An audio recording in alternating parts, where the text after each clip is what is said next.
If you think fine dining is all about white tablecloths and French champagne, think again. In Copenhagen, there's a restaurant that has redefined what it means to be the best in the world, 5 times. Noma isn't just a place to eat, it's an experience that changed global cuisine forever. But here's the problem. Most people who dream of eating at the world's best restaurants imagine fancy dishes they can't even pronounce. Noma flips that upside down. Instead of luxury imports, you might get moss, ants, or a broth made from wild herbs. For some, that sounds strange, maybe even uncomfortable. But that very challenge is what turned Noma into a revolution in food. Sustainability and green energy.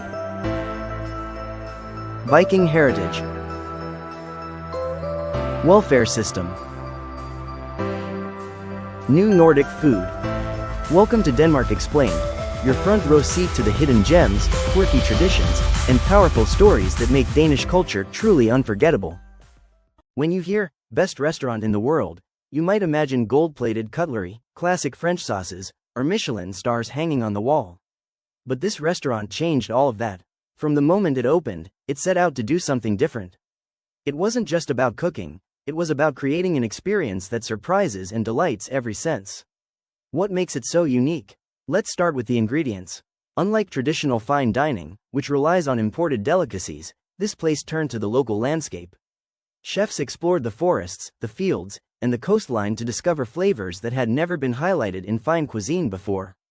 Imagine tasting a dish made entirely from ingredients found within a few kilometers of the restaurant.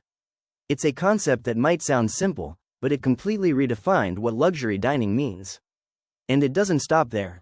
The creativity of the chefs is another factor. Every dish tells a story. Some evoke memories of childhood forests, some bring the sea straight to your plate. The presentation is extraordinary. Small details, like a sprinkle of moss or a delicate edible flower, are designed to trigger emotion. And here's something fascinating. Each season, the menu changes entirely. What you taste in spring might not be available in summer, making each visit unique. But why has it captured global attention so fiercely? The secret is that it combines tradition with innovation. While rooted in the principles of local and seasonal ingredients, it experiments with fermentation, preservation, and unusual pairings. This approach has inspired chefs worldwide and sparked an entire movement in modern gastronomy. It's not just a restaurant, it's a laboratory of taste, constantly pushing boundaries. Here's a surprising fact. Despite its fame, the restaurant maintains a sense of humility. The dining room is not overly grand, and the service is focused on making guests feel part of the journey, rather than showing off wealth or status. This balance of innovation, artistry, and accessibility is rare, and it's why food critics, travelers, and casual diners all leave with a similar impression. This isn't just a meal, it's a memory. And here's the kicker. This philosophy has not only earned awards and Michelin stars but has also created a cultural phenomenon. People travel from around the globe, sometimes months in advance, just to experience a menu that changes with the seasons. Imagine planning your vacation not for beaches or museums, but simply to taste a dish that can only exist here and now. So the next time someone asks, why is this restaurant considered one of the best in the world? Remember, it's more than food. It's storytelling, it's innovation, and it's a bold vision of what dining can become. Did you know that the space itself is as revolutionary as the cuisine? Let me show you how environment and food blended to create magic. What makes a restaurant stand out from thousands of others around the world? For this one, the answer lies in recognition that goes far beyond food critics. It has been awarded the title of the world's best restaurant 5 separate times. That's not just an award, it's a statement that something truly different is happening here. But here's where it gets interesting. Being number 1 on that list isn't just about taste. It's about influence. When this restaurant climbs to the top, the whole culinary world takes notice. Other chefs, from Tokyo to New York, start rethinking their menus. They ask, what can I learn from this approach? That ripple effect has changed the way fine dining works today. Let's pause here. How does a restaurant in a relatively small European city compete with giants in Paris, London, or Hong Kong? The secret is in rewriting the rules. Instead of importing caviar or truffles, the chefs embraced what was right outside their door. They built a cuisine around the seasons, around the forests, the coastline, and the farms nearby. This was radical at the time.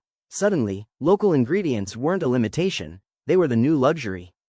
This shift became known as the movement of New Nordic Cuisine, though its ideas go much further than one region. Imagine this. Instead of flying mangoes halfway across the world, chefs began asking, what berries grow here? What roots and herbs are unique to our climate? That question has inspired restaurants everywhere, from South America to Asia.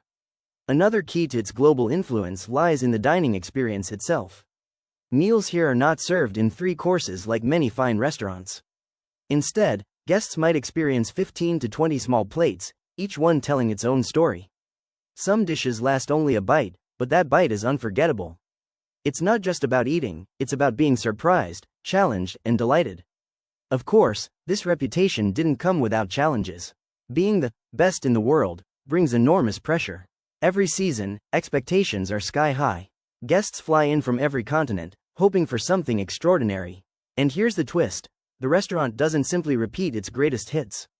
It closes for months at a time to reinvent itself, to design a whole new menu from scratch. That kind of reinvention is risky, but it's also what keeps it at the top. Think of it this way. Would you rather visit a place that never changes, always serving the same signature dish? Or would you want to be surprised by something new every time, even if it feels unfamiliar? That's the gamble diners take when booking a table here, and it's a gamble that pays off. In the end, awards may fade, but influence lasts. And this restaurant's influence is now global. Its fingerprints are found on plates across the world, inspiring chefs and thrilling guests who may never even set foot in Copenhagen. I've shared how Noma reinvented Nordic cuisine in its space, but now I'd love your thoughts. Do you think fine dining should be more about creative storytelling through food, or pure taste and simplicity? Choose A, storytelling, or B, taste and simplicity.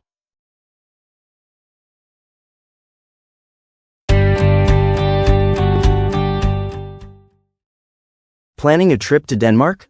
Or maybe you're moving there soon? Don't just Google your way through it. Let DenmarkExplained.com be your shortcut to a smoother, smarter, and way more fun experience. At DenmarkExplained.com/products, you'll find itineraries, ready-made plans that turn confusion into unforgettable days. eBooks, packed with local insights, cultural tips, and everyday know-how. No boring history lessons, just stuff that actually helps. Expat guides, moving to Denmark? Get the info you wish someone told you before you landed. Everything's digital, everything's simple, and everything's designed to make Denmark feel less confusing, and way more cozy. So skip the stress, and get the guides that explain Denmark, clearly, cleverly, and in plain English. Check it out now at DenmarkExplained.com/products. Your trip, our tips, let's make it amazing.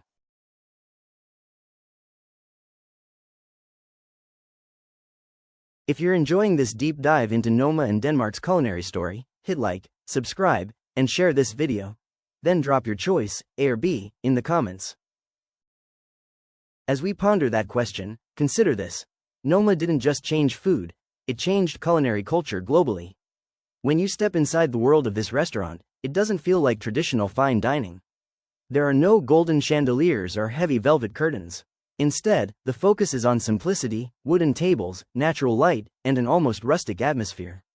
Why? Because the real star is what lands on your plate. Here's something fascinating. Almost every ingredient comes from the surrounding region. We're talking about wild plants, herbs, berries, seafood, and game that most people would overlook in everyday life. Imagine going for a walk in the forest and suddenly realizing that the moss under your feet or the flowers around you could be part of tomorrow's dinner. That's exactly how this restaurant changed global cooking. But it isn't just about unusual ingredients. The real secret lies in technique. The kitchen is famous for its fermentation lab, a place where chefs experiment like scientists. They create flavors through aging, curing, and fermenting that you simply can't buy in stores. One example is a sauce made with the same methods used thousands of years ago by ancient civilizations, but adapted with modern precision. It's this blend of history and innovation that keeps diners coming back. Now, here's a thought. Could a single restaurant influence what the world eats? The answer is yes. After the rise of this restaurant, the idea of new Nordic cuisine spread across Europe, America, and Asia. Suddenly, chefs everywhere were asking the same questions. What's local? What's seasonal? How can we tell a story about our land through food? That ripple effect is still shaping menus today. And yet, this approach wasn't always met with applause. Some people saw it as too experimental, even strange. Serving live ants on a dish became headline news, sparking debate. Is this genius, or is it gimmick? But that controversy only fueled curiosity. People booked tables months in advance just to see for themselves. Here's where the loop ties back to the guest experience. Dining here isn't just about taste, it's about memory. Visitors leave with stories they'll retell for years. Sipping a broth brewed from pine needles, biting into a dish that looks like a piece of the forest floor, or being surprised by flavors they didn't know existed. It's a reminder that food is not just fuel, it's culture, it's art, and it's adventure. And this raises a bigger question. If you were traveling to a country for the first time, would you rather eat something familiar and safe, or dive into a meal that pushes you far out of your comfort zone? That's the choice guests make when they sit at one of these tables. What makes it so powerful is that every dish tells a story of place and season. It's not just dinner, it's a snapshot of time, a living postcard you taste rather than read. Finally, let's consider what's next, because Noma itself is evolving. When people think of the world's best restaurants, they imagine timeless institutions that last for generations. But in 2023, something surprising happened. The team behind Noma announced that the restaurant as we know it would close its doors by the end of 2024. Not because it failed, but because it had achieved so much that it needed to transform into something new. This is where the story gets even more fascinating. Instead of disappearing, Noma is evolving into a full-time test kitchen, known simply as Noma Projects. Think of it as the next chapter in the global food revolution. Rather than serving just 40 diners a night in Copenhagen, their ideas and products will now reach people all over the world. In fact, their first retail line, fermented sauces inspired by ancient garums, was launched in 2022 and shipped to more than 90 countries. Imagine that. Flavors developed in a small Nordic kitchen making their way to dinner tables in homes from New York to Tokyo. But why close at all? The answer is complex. Running the restaurant at the highest level for 2 decades had become financially and emotionally unsustainable. The pressure was enormous. A staff of more than 100, constant innovation, and the challenge of meeting sky-high guest expectations every single night. At one point, Noma also faced criticism for relying on large numbers of unpaid interns. These realities forced the team to ask a difficult question: should fine dining reinvent itself for the future? Here's where things loop back to the very beginning. Remember how Noma shocked the world by serving moss, ants, and wild herbs instead of luxury imports? That bold spirit is alive in Noma Projects. Only now, the mission is to democratize that creativity. Instead of needing a plane ticket and a rare reservation, you might one day find a jar of Noma's fermentation sauce at your local grocery store. And that opens up a bigger idea. Is the future of world-class food really about luxury restaurants, or about everyday access to innovation? One path keeps fine dining exclusive, the other shares it with the world.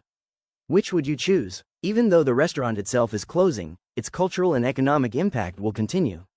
Over the years, Noma helped attract millions in tourism to Copenhagen, creating jobs and inspiring new chefs to open their own places. Now, by moving into global product development and research, Noma is positioning itself not just as a restaurant but as a laboratory for the future of food. The story is still unfolding, and that's what makes it so exciting. Closing the doors of the restaurant isn't an ending. It's a reminder that in Denmark, innovation is never static, it's always moving forward. Thanks for watching. I'll see you in the next video. Click the playlist to your right for more stories from Denmark, from food to culture, and everything in between.